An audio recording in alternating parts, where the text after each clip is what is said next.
एक सेकंड के लिए सोचो, मार्च 2025 तक इंडियन फुटबॉल टीम का फीफा रैंकिंग 126 है ग्लोबली, और 1950 में हमने फीफा वर्ल्ड कप के लिए क्वालिफाई किया था, बट ब्राजील पहुंचे ही नहीं। और अभी लेटेस्ट ब्लो हमें तब लगा जब 2026 वर्ल्ड कप क्वालिफायर्स में कतर से 2-1 की डिफीट मिली हमें, और हम थर्ड राउंड से बाहर कर दिए गए। उस मैच में कंट्रोवर्शियल गोल भी था, बॉल आउट ऑफ प्ले था, फिर भी गोल दे दिया गया।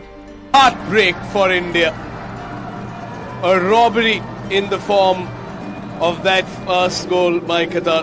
क्या आपका ये सब सुनकर दिल दुखता है? मेरा तो दुखता है यार, क्योंकि मैं एक इंडियन फुटबॉल फैन हूँ। तो आज हम पूछते हैं, क्या इंडिया कभी उस बड़े फीफा वर्ल्ड कप स्टेज पे अपना टैलेंट दिखा पाएगी? इस वीडियो में हम कवर करेंगे इंडियन फुटबॉल की हिस्ट्री, मैचेस, प्लेयर्स, चैलेंजेस और फ्यूचर। So let's start. तो सबसे पहले बात करते हैं फुटबॉल इंडिया में कब आया। जब ब्रिटिश सोल्जर्स ने अपने कैंप्स में फुटबॉल खेलना शुरू किया। ये सिर्फ उनका टाइम पास तो था ही नहीं, धीरे धीरे ये गेम बंगाल, गोवा और केरला जैसे एरियाज में पॉपुलर हो गए। 1888 में ड्यूरेंट कप शुरू हुआ, एशिया का ओल्डेस्ट फुटबॉल टूर्नामेंट। फिर 1911 में एक हिस्टोरिक मोमेंट आया जब मोहन बगान ने ब्रिटिश टीम को हराकर IFA शील्ड जीत ली, वो भी कॉलोनियल रूल के टाइम।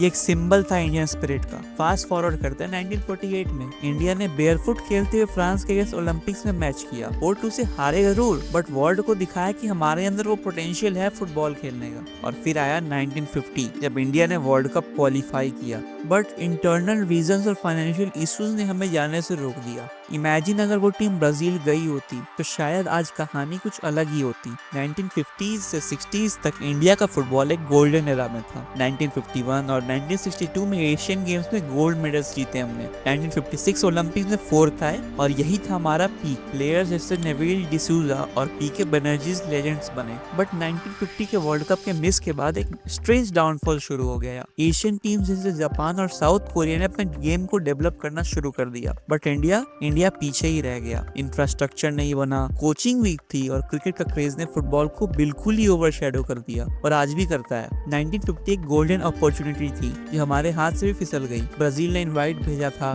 टिकट्स रेडी थे, और इंडिया क्वालिफाई भी कर चुका था। बट सब जब एक्सपेक्ट कर रहे थे कि इंडियन टीम अपनी पहली वर्ल्ड कप अपीयरेंस देगी, तो एक शॉकिंग डिसीजन आया। इंडिया ने विड्रॉ कर दिया। हमारे 1950s के एरा के बाद कुछ और लेजेंड्स भी हमें मिले, जैसे सुनील छेत्री।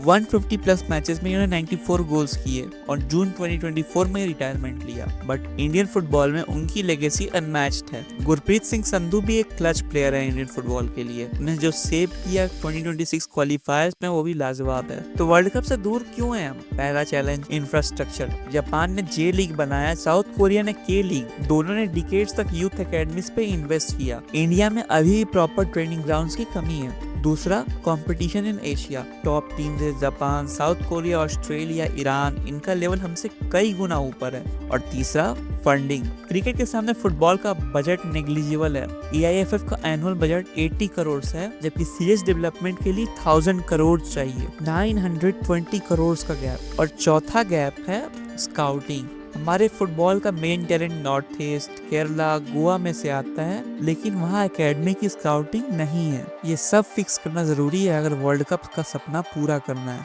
2014 में Indian super league ISL launch हुआ, एक बहुत ही बोल्ड स्टेप था मेरे हिसाब से। फैंस का इंटरेस्ट भी बढ़ा। ISL ने व्यूअरशिप बूस्ट किया। 2024 सीजन में एवरेज अटेंडेंस 50,000 प्लस पर मैच रहा। क्लब जैसे मोहन बगान, केरला ब्लास्टर्स और बेंगलुरु FC ने फैन बेस बनाया। बट क्या ये वर्ल्ड कप के लिए इनफ है? कई एक्सपर्ट्स कहते हैं ISL एंटरटेनमेंट तो देता है, बट यूथ डेवलपमेंट पे कम फोकस है। अभी भी I लीग और ISL के बीच कोऑर्डिनेशन का इशू है। अगर ISL अपना स्ट्रक्चर इंप्रूव करे, जैसे कि कंपलसरी यूथ टीम्स और लॉन्ग टर्म प्लेयर कॉन्ट्रैक्ट्स, तो एक सॉलिड फाउंडेशन बना सकता है। बट आगे क्या? AIFF all India football federation ने विजन 2047 लॉन्च किया। गोल है कि इंडिया को 2047 तक एशिया के टॉप फुटबॉल नेशंस में शामिल करना। प्लान क्या है? 2026 तक नेशनल सेंटर ऑफ एक्सीलेंस बनेगा। 50 स्टैंडर्ड पिचेस पर डिस्ट्रिक्ट तैयार होंगे। 50,000 एक्टिव कोचेस तैयार किए जाएंगे। यूथ लीग्स को रिवैम्प करना और स्काउटिंग डेटा ड्रिवन बनाना, और सबसे बड़ी बात, इंटरनेशनल एक्सपोजर बढ़ाना। ये सब टारगेट्स हैं। एशिया में 2026 वर्ल्ड कप के लिए 8 डायरेक्ट स्पॉट्स हैं। अगर हम Japan, South Korea model follow करें तो 10-20 साल में पॉसिबल है। बट गवर्नमेंट का सपोर्ट भी चाहिए, टैक्स इंसेंटिव्स या स्पोर्ट्स फंडिंग बढ़ाना पड़ेगा। फैंस का पैशन तो है, अब एग्जीक्यूशन की बारी है। तो गाइज ये थी इंडियन फुटबॉल की पूरी डिटेल एनालिसिस कि कैसे हम आगे वर्ल्ड कप खेल सकते हैं। 1950 का मिस चांस से लेकर 2025 का स्ट्रगल और आगे का होप। क्या इंडिया आगे चल के फीफा वर्ल्ड कप खेल सकता है? कितने साल लगेंगे हमें वहां तक पहुंचने में?